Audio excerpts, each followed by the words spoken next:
2026 is going to be an awesome year. We got some pretty cool stuff coming up. First off, we got Foundations of Recovery. This is our flagship program. We're starting it in January. This is for anyone, man, woman, or couple who wants to come and reclaim their heart from shame, trauma, and betrayal. We start off with an education on all sorts of principles, give you the common language. We feed you from a fire hose in terms of all things recovery. It is such a great start to recovery. And we get at the roots of things, Tyler. This isn't like any other program. Like, this is our healing journey in process, and Foundations is where we begin. If you look at the value that you're getting there to kick off a good recovery with all of the right education, all of the right language, and a team to get you started while also being directed by Brannon and myself through the whole process, what a deal. So if you're interested, if you're struggling, if you've been wanting to do something for a long time, jump into this. This only comes around every so often, and we would love to have you there.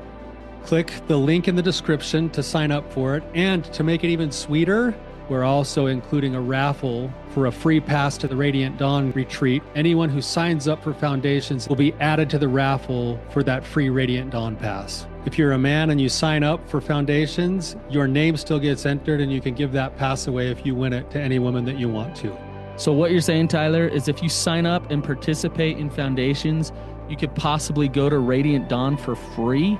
That's exactly what I'm saying, which is crazy because Foundations by itself is already an insane value. Man, I sound so salesy. But it actually is awesome. So come to Foundations. And even if you don't come to Foundations, sign up for Radiant Dawn. It's beyond therapy, the best healing experiences that you can have. Click the link below and come join us. What's challenging Tyler and Brannon with doing therapy? Welcome to the Real Talk Recovery Podcast with the Therapy Brothers. We're brothers, we're therapists, and we know recovery. Bring your stories, your questions, your successes with real recovery.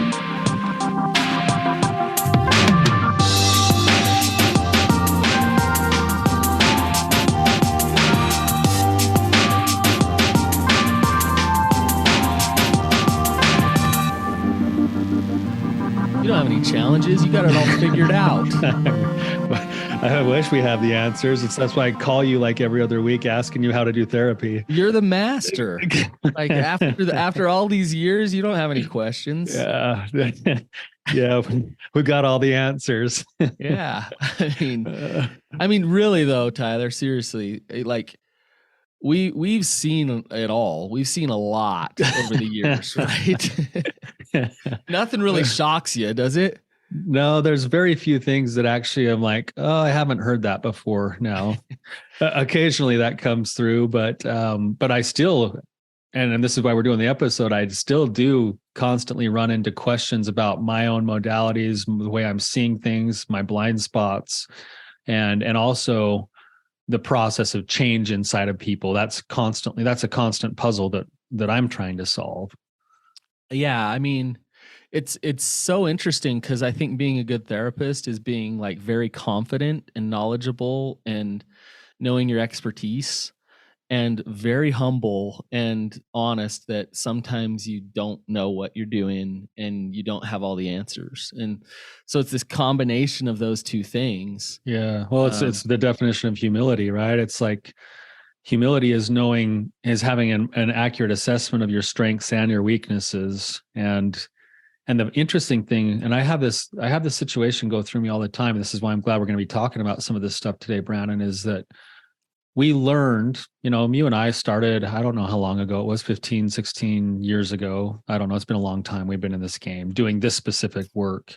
And we were taught in a certain way, certain things and certain principles. And some of those principles have continued to hold true through the whole time that we've been doing therapy. But some of those things have actually started to shift and move. Yeah. And it's the kind of thing where there are days when you kind of hit a bad, hard case, or you kind of hit a wall and you're not doing the normal thing because the normal thing doesn't seem to be working, that I get in my car and I drive home at the end of a work day and go, am I helping, or am I, or do I have the intention to help, but I'm not really, you know? And I think that I actually think it needs to be that way, because we're constantly going to be, the whole goal of recovery is to be growing until we die. Right. And the same should be true for us in our profession, I think. Well, it's those cases that push me to like uncover another layer of truth or some training that I need or whatever to say, okay, like I need something more here. And so I'm grateful for getting stuck. Yeah. It's like, I'm just thinking of like an example of that, just so that our listeners can understand what we're talking about. It's like when we started, the traditional model of therapy was you get right up in people's grills, you call out their denial, you tell them what's wrong, and we still have an element of that we do that with, but now we've learned that the best way to be able to have the currency to help with that stuff is to actually start by teaching self-compassion, by removing labels, by removing judgments, and showing up with this process-oriented, self-compassionate sort of a way to go, instead of the hard get in your face stuff. It's interesting. Somebody coming in with a shame-based disorder, it doesn't really work to shame them to help them get better. It's like, man, I've had an addiction for 20 years and I hate myself. It's like, yeah, you suck. Yeah, you're the worst. You need to change. Can't you see you need to change? Yeah, but that's changed over the years, and I think that's the question that's always going through is, man, what else are the blind spots that I'm still living with that I don't even know that I have yet? And the best way to do that is to like be open to the fact that your clients, other therapists, your experience will offer that feedback if you're willing to look at it and listen to it. Right. I think it's hard though, Tyler, and before we get into these questions is, there's a lot of pressure. There's a lot on the line. You feel like, you're fighting for people's families, for their souls, for their peace, for their happiness. And it's like, okay, I'm like messing it up here. I don't have all the answers. I'm learning myself. And so it's pretty brutal for therapists to go through this learning process, and you got to kind of surrender it to God a little bit. Of God put that client with you for a reason, for their good as well. Your lack or your deficiencies might be what they need right now too. And so hopefully you can be humble enough to grow and to learn from those things, so then when the next client comes along, you know how to handle it and what to do. But it's a thing of surrender that a therapist has to do all the time, of like, because I can look back and say, man, I've messed up a lot through the years, and I have. Mm-hmm. But that was my learning process. That was my growth, and some of the collateral damage to my learning was some pretty important stuff for people's lives. Yes. But at the same time, I don't have them. God has them. Yes. And so I need to surrender that over and just do the best that I possibly can. And so that's what I tell our therapists here all the time. Like, look, you just do the best you possibly can, learn, be confident. You are skilled, you know what you're doing. And there's going to be things where you have to learn still. Yeah, I remember being in graduate school a long, long time ago, and I went into my supervision and sat down with my supervisor, and I had a really hard case, and I was just like so distraught. And I said, I don't know what I'm doing here. Like, we did the case staffing, and he basically, like, after we did the case staffing, he stopped me at the end of my supervision and said, I just want you to know something, and I hope you can remember this the next time you're in a hard session like that you may not have all the answers, but anything you give those clients is better than what they've currently got. Yeah. That's interesting. And that was his way of like offering me compassion and saying, go grow, like go get better. Stop being perfect. Yeah. Stop needing to be perfect before you can actually help somebody. Because the truth is if all of us had to wait till we were perfect to help somebody else, nothing would ever get done. Right. So with that, give me all of your deficiencies. All right. Yeah. Okay. So there's a few things kind of going through me right now that I'm kind of puzzled with, and I know you have some too. So maybe we can just swap back and forth for a second. Yeah, I think let's manage time a little bit, because I think we could go on and on about whatever one we threw out first. So let's take maybe 10 minutes or so for each. Maybe we'll get through 2 or 3 of them. Okay, that sounds good. Do you want to start with one, or do you want me to go? No, go ahead. Okay, so So this is one that I've been kind of running into a little bit with actually several couples that I'm working with. We've preached for a long time this idea of there's three recoveries that need to happen. There's his, there's hers, and then if you both do your work, then ours will also take place with consistent effort and action over time. All that stuff. I believe that stuff to be true, and I've seen that to bear itself out.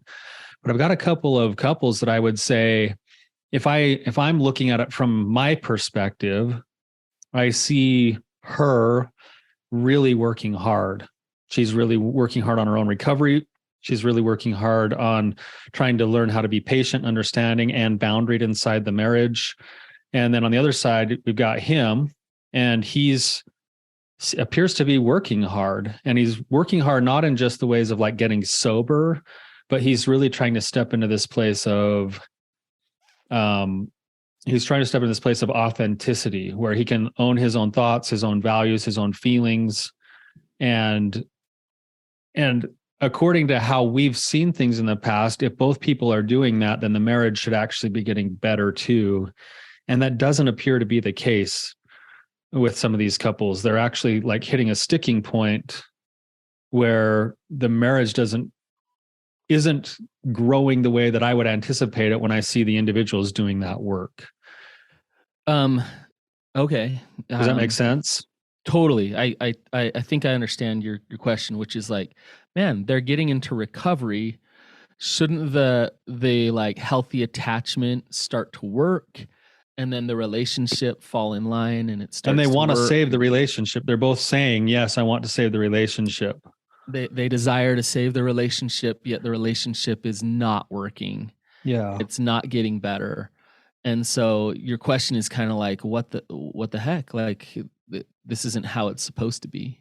Yeah, it's like I'm puzzled by that. And then the only answer that I can come back with to my clients oftentimes is, well, based on the principles that I know and understand and believe, this could potentially just be a difference in you guys' own personal values with each other. And maybe you're highly compatible in these areas and you're still not compatible in these certain values. And that's where the sticking point is.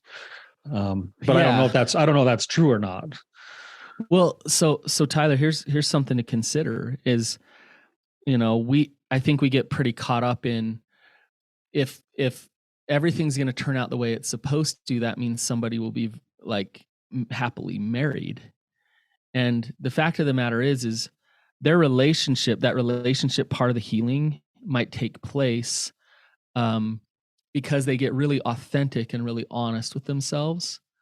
And what that means is they might realize that they're not really compatible and that they're not really meant to be married. And so they can have an amazing relationship when both of them are in recovery, but face the fact that God doesn't want them to be married, and that that's not really what's best for either of them.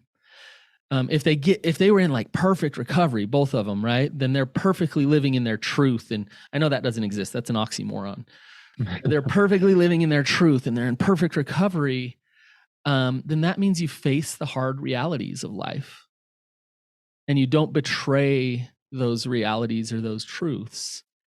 And so if they're betraying realities and truths in order to force themselves to stay married, then that is counterproductive to recovery. And that will hurt their relationship. You see what I'm saying? Yeah, I think that's maybe what you're saying, and that's maybe one of the sticking points I'm coming to. So if I were to give maybe just kind of a general example here. Okay. If both people are living in their truth, and let's say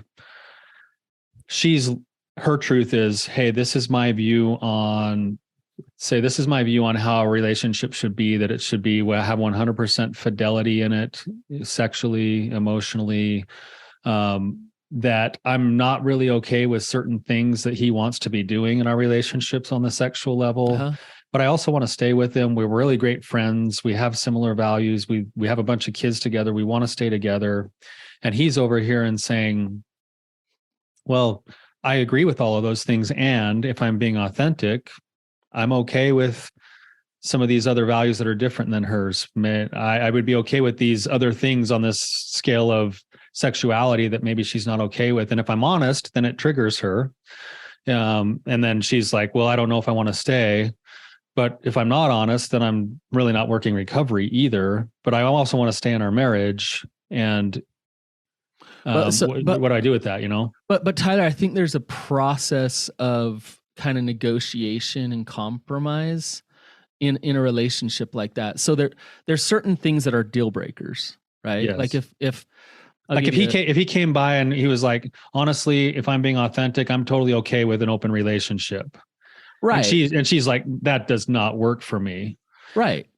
So that might mean in my truth and his truth, they shouldn't stay married, right? Probably. Or what you're saying is that there should be a compromise there, that one of them is going to have to say, well, even though I would be okay with it, I'm going to choose not to because I want to hold on to the relationship. Yeah, but that compromise needs to be genuine. So it needs to be, I honest to goodness in my truth can say I'm okay to give here some and not resent them and not hold it over their head. And so like the kind of friction and struggle in the marriage is going to be, good husband, you're showing up honest. Good wife, you're showing up honest. That we haven't had that in the past. So at least we got trust. We got some truth a now. Foundation of some trust here. That's awesome. And what do you know? This truth is terrifying for both of us. Yikes. But at least we got the truth. Okay. So we got that going on. Yeah. So now how do we navigate the truth on each side? And there's going to be some values that might say, okay, I appreciate that we have trust, that we have a relationship. I can't be in a marriage if that is your truth, like honest to goodness. Like, or I can be in a marriage, but this is going to be a hard one for me to figure out how to navigate. But I'm going to look at some options of things that I can do to make this work for me. And there might be some options, there might not be some options. And this is where with a good therapist, you can kind of say, okay, like if his values are this and he wants to do that, and your values are this and you want to do that, then how can this work in order for you guys to maintain this trust and connection and both of you get your needs met? That can work. That can work. Or it means facing the reality that it can't work. And you need to move on. Yeah. And that's the wrestle. And then I also wonder, I know we'll get to yours next here. Just let me wrap this one up really quickly. You're good. One other thought that I'm having with this is that I also have my own set of values that's in play here. Yeah. And so when people come to me and they say certain things that are different than my values, like I'm just using this example of this open relationship. I personally don't see the benefits to open relationships. I see more damage than good there. And so it's hard for me to go, I guess in my head, I'm thinking, is this your ego that's saying that that's who you really are? Or is that actually who you really are? Is this the sickness of the addiction that's speaking, or is that truly authentic? But Tyler, that's our job, I think, as the therapist, is to help flush that out, right? Like, is this denial? Is it manipulation? Or is this you having the courage to show up authentic? And your client will, and you do got to be careful of your own, we call it countertransference. Yeah. Of like your own stuff coming into the mix here. But also, Tyler, your intuition and your truth is important in this equation. So you don't want to just like meet the client where they're at and just say like, yeah, you should just totally go live in your manipulation and your denial. Like if your gut saying, my gut's saying in this particular example, my gut would be saying, this is the protective ego that's speaking and not the authentic person. Well, right. Let me ask you this question. If this person goes along with this thing, right, whatever they're believing in, will they find themselves in similar suffering down the road? What do you think? Absolutely. Okay.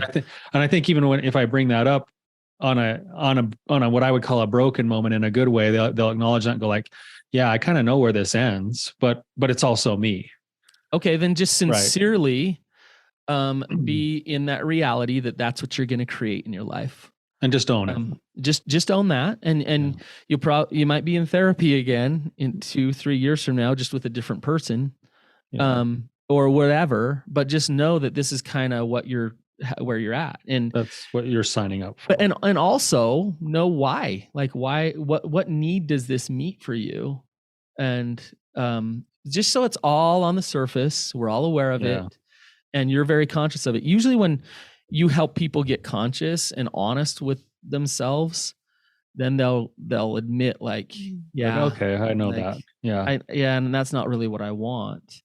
And so I think there's a space, Tyler, too, of like, let this couple or these couples or whomever like wrestle in this space for a minute, right? And navigate this space for a minute. This is a better space than hiding on each end. Yeah, I think I actually see it as progress in certain ways. It's just that there's that we always refer to it in our podcast as the messy middle, and I guess that's maybe what it is. But it's a messy middle in a little bit different way than other couples that I see. Yeah, but I've seen this in several couples now. So right, anyway, right. But for both of them to navigate that is actually good for each partner because it's helping them really check in with their intuition, see if they're in denial, learn how to speak up and be honest about where they're at. And they might be a little frustrated or annoyed by what their partner's saying, but trying to be compassionate and understanding to their partner through the process. And, you know, I think we hope for them to stay married, to have kids together, and we hope for that. But if you cling to that too hard, then one or the other will have to sell out in order for the marriage to work, right? Yeah. And so this is a good one. I like it. Good, Brannon. Thanks, man. Yeah. One last thing, and then I got a question for you. And you know this, but I'm just gonna say it.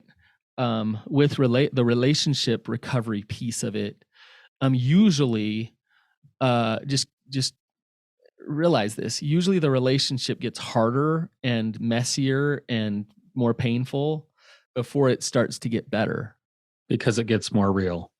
Yeah, and so that's what you're seeing this couple go into that place, and you're kind of in the midst of it with them, of like, hey, like you're both good people, like just make this work. Well, they're right, they're making it work. In this messy middle. Yeah. And so it's great. You just help them navigate and stay honest, both sides, stay honest and stay boundaried in their healthy ways. And then kind of let the cards fall where they may. The chips fall where they may, so to speak. Excellent, Brannon. Thanks, man. Okay, your turn. Okay. All right, I got this is actually like, I can think of like 3 or 4 couples with this type of scenario. It's interesting because it's kind of opposite of what you said a little bit. It's so he started his addiction, porn use, and when I say he, this is all these couples, right? At a very young age, was very religious and hit it, got married, and 15 years later, here they are. And in the meantime, so the problem in their marriage is his pornography addiction, right? He needs to fix the pornography addiction. He's been doing it for so long. And he's doing something. I mean, these guys, they're not like out sleeping with prostitutes and those type of things. They're looking at porn and they're masturbating. I'm not trying to minimize that in any way. But that is the bull in the china closet. That is the thing in the marriage. And in the meantime, the wife is not healthy herself. So, the thing that's really focused on, the spotlight is on his porn problem, and he's Mr. Nice Guy, and he's like, yeah, I'm the problem. I'm trying to get better. I'm going to all these meetings and I'm doing all this therapy and I'm trying to get better and I'm trying to get better. And in the meantime, she's off cheating on him. She's off acting out herself in many different ways, or spending massive amounts of money, or just like very unhealthy, some other form of acting out behaviors. Yeah. Mhm. And whether it's, emotionally abusing the kids or like all kinds of kind of unhealthy, horrible behaviors going on. They come into therapy and the only thing that wants to be focused on is his pornography problem. And both by him, because he's Mr. Nice Guy who's like, yeah, I'm the problem. I'm the problem. Although and if she does all these things, but I don't want to talk about that. The reason why she does those things is because I have this problem. Mhm. He's taking responsibility for her behaviors too. He's shielding her from having to look at herself. Yeah. And she, if the spotlight shifts over to her just a little bit, he can feel and I can feel that she's gonna rage back at that and say, oh no, you don't, you go back to that monster because he looks at porn. Yes. And so there's no desire to actually look within there from her side of things, and there's no desire for him to have her look within either, because he's caretaking for her. Yes. And I actually believe that he relapses every so often as a way to continue to be the bad guy, to caretake for her.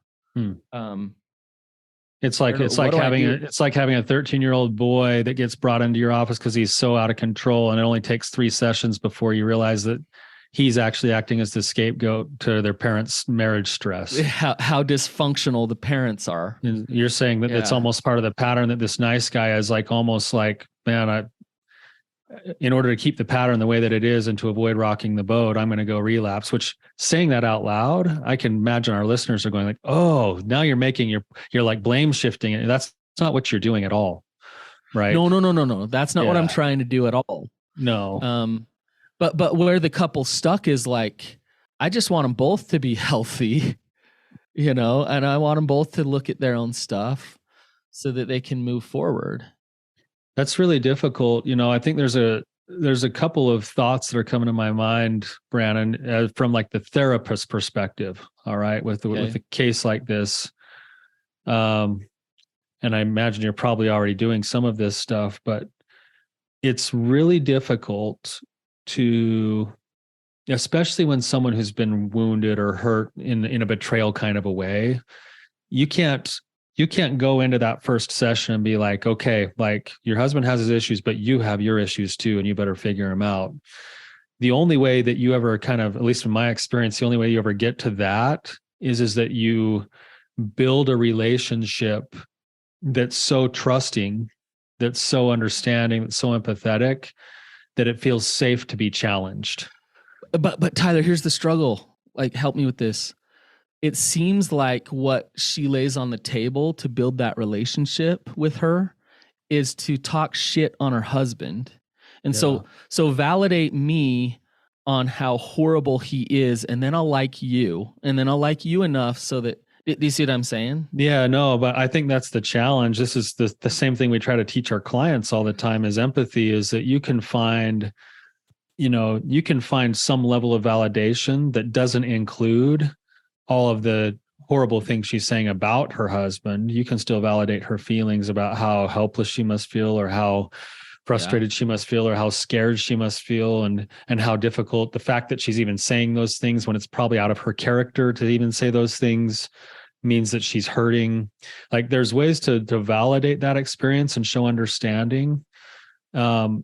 And I make this mistake way too often in my own practice, where I feel like I've got a level of currency with the client that I can then go and do that pushing, and they let you know pretty quickly if they're ready to be pushed or not, because they either leave therapy or they'll tell you, hey, you don't understand what I'm saying, or you don't really care what I'm saying. And then we can step back into that conversation of, well, actually, I think I do.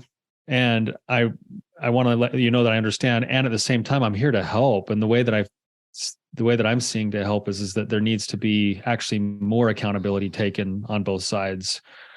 But Tyler, it's interesting how you're saying that right then, because you feel like, oh my gosh, like what could happen, right? Like, yeah. Because I know, like, that's the feeling, is like, it's like, I feel like no matter how much collateral or currency or whatever we want to call it I have with that client, sometimes it feels like no matter what, if I shift it to like trying to address some of their issues, Mm-hmm. then they're out the door. They're done. They don't want to do any of their own work. Yes. Well, and I think that's the challenge. And maybe this is a little bit of a cop out or something too, but um, I'm thinking of several of my own clients who no longer come to me because we kind of hit to this pivot point of getting to that spot of saying, hey, you're going to have to own your own stuff here if you want to get better. And then they What do you mean either, own my own stuff? I'm not the one who's done this and that and blankety you're right. blankety blank.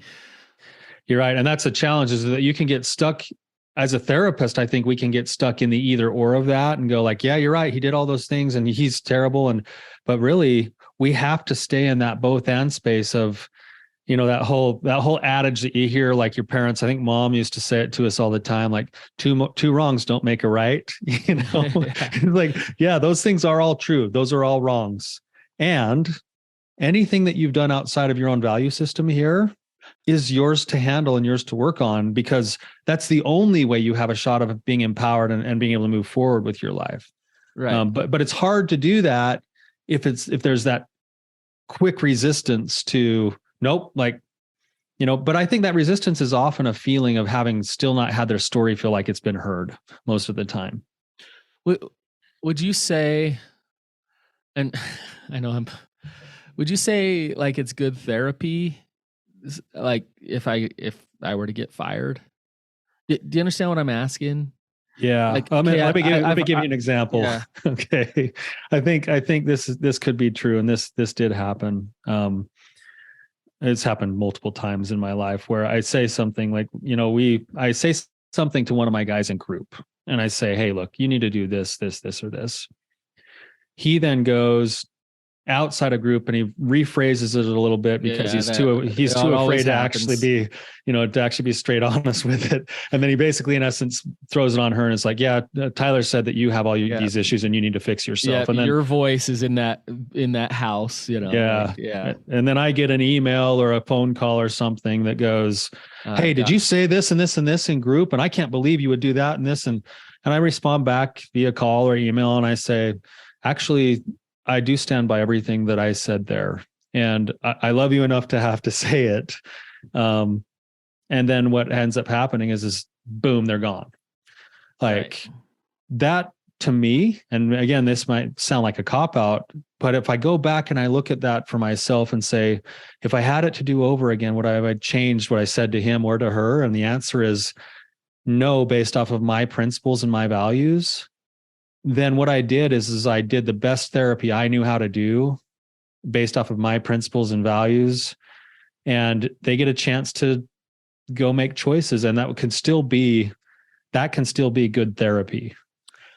You're making me think about a case that I had years ago where something like that happened, but it actually ended up opposite, where it pushed her to actually really look at herself and look at some of her beliefs and and she had a major breakthrough because it was like, oh my gosh, like what Brannon's saying is true. And I need to look at this. And so I'm glad I had the strength enough to sit in that space with them as a couple to say, like, this is what's kind of causing your suffering here. And I know this is hard. I know this is difficult. And I guess as you're answering my question, Tyler, I'm thinking it's worth it to me to fight for those people who are ready to do the work, to have some other people fire me at times if I have to sit in truth anyways. And I'm not out to get fired, but I am out to help people move forward, Yeah. Yeah. In the best way you know how to help them. Yeah. Right. And I think that's where the relationship comes back. If they trust that you love them, they're more willing to listen to it. More willing. Yeah. More willing some of the time. And sometimes they're not. I trained in DBT. There's a rule that as a DBT therapist you have to sign up for, which is, and this is going to sound really, really harsh, but as a therapist, my clients cannot fail. Only I can fail my clients. That's what I have to sign up for, which sounds weird because I'm now being Mr. Nice Guy taking on all things. But really what it's coming down to is that, maybe I'm doing my clients a service if I'm living from my authentic self and sharing my authentic principles and loving them the way that I know how, and they don't fit with me, that maybe I failed them.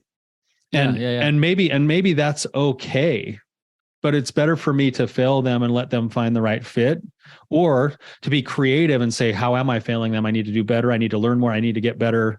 Either way, I'm better off and they're better off inside of that by living that way, rather than, well, they're just don't want to work. I guess it's their fault. Right. Yes. That's a good point. So anyway. Well, thanks, Tyler. That's a hard one, man. I run into that one all the time, and I frequently, like, it's that self-introspection afterwards, after a client, like, here's something that I think I see a lot, kind of goes along with your question. It's almost like we as therapists have to put faith in a process as much as our clients have to put faith in a process, where I'll see these couples finally have some things, they do their individual work, they finally have some things come to a head in their relationship. And it's like any good chick flick, where like 10 minutes before the end of the always movie, the betrayal. There's the fallout where there was a miscommunication or a lie that gets saying, and she ends up leaving and he goes and lives his own miserable life for a while until she's about ready to get on the airplane. And then all of a sudden he comes to his senses. And I watched that movy last night with Jenny. Which one of the thousands there are, right? Hallmark. But there's actually like some truth to that, in the sense that, like, we have to put faith in that and say, this one, there's a possibility this doesn't turn out, but I'm pretty sure it will if these two people just do the work that's in front of them.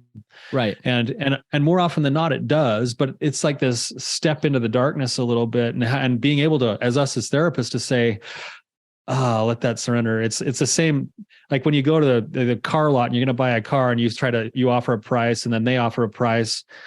You have to sit there in silence until they come down, right? Like, oh, this is tense, but yep. And then finally one person goes, oh yeah, it's that weird like tension there that we have to get comfortable with, to say, no, I believe this is going to turn out the way it's supposed to. I have to put some faith in it too. And I have to practice some surrender as well. Right. Yep. Yeah. Well, we got through two. Got through two. Yeah. That's better than we probably could have.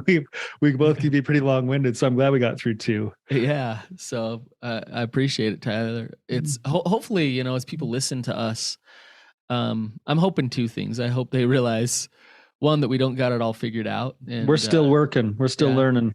And two, I hope, and this isn't for us, but this is for like their therapists. I hope that it gives them a little bit of compassion and understanding for what it's like for their therapist. You know what I mean? Like, your therapist is working their butt off and they're trying to do what's best for you. And it's very complex and nuanced and all these things. And so just appreciate them. I tell people are awesome. I tell people on the first day, and I would say this to anyone working with a therapist right now, that, I tell my clients, I say, look, eventually, not today, but one of these days, I'm going to say something that will piss off either you or your spouse or both of you. And if it does, please take 2 or 3 days to really think about it before you decide not to come back. You're warning them ahead of time. It's like, because eventually that's going to happen, because that's why they're there. They want to change. They want to grow, and growth hurts. It's a difficult process sometimes. Yep. And that's our job as a therapist, not to clobber people over the head, but to actually hold that space for that growth. And so it can be really uncomfortable, and it takes some strength. It takes some real strength to hold that space and to do the work that we do, Tyler. So not to pat ourselves on the back, but maybe a little bit, but or you guys as therapists, some of you have really good ones and some of you might not have such great ones, but if they're willing to sit in the space with you, not being a little uncomfortable with them, they're at least getting something right. Yes, absolutely. Yeah. So, all right, Tyler. Well, thanks again. Appreciate your help. All right. Have a good one. See ya.